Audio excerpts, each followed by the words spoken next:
fans, Mr. Mustache here. All right, Joe Pyfer finishes Abdul Razak Al Hassan second round via submission in a fight where I thought someone was going to sleep, but not necessarily by a choke. But nonetheless, Joe Pyfer put Abdul Razak Al Hassan to sleep, elevating his prospect status, probably elevating his hype.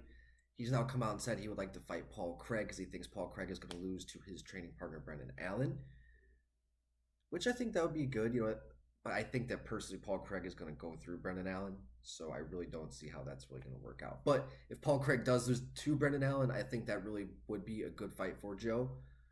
Joe, who looked sharp, strong, powerful, big for the weight class, was maybe looking to force a little bit. He was not picking his shots as well as he could, but nonetheless, he looked strong. He looked like he wasn't going to be denied that night, and you could tell right then when he got Abdul to the ground and was kind of sinking in that choke. You saw the look on Abdul's face, like he was broke. Like he broke Abdul in that fight. His pressure, strength.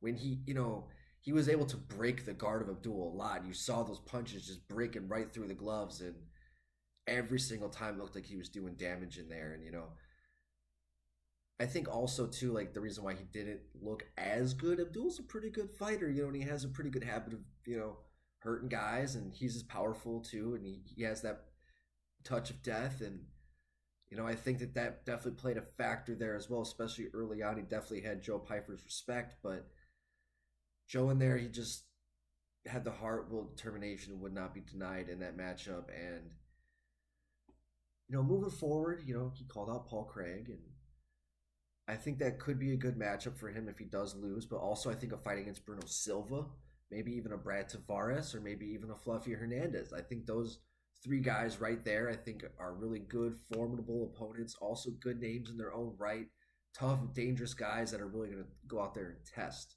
Joe Pyfer. But for Abdul too, I think 37, 38 years old, take a little bit of time off. Can he make 170? Because I think he used to fight at 170. I know he fought Nico Price. But his legs, if you see the guy's fucking thighs, like his thighs are so fucking big, it's crazy.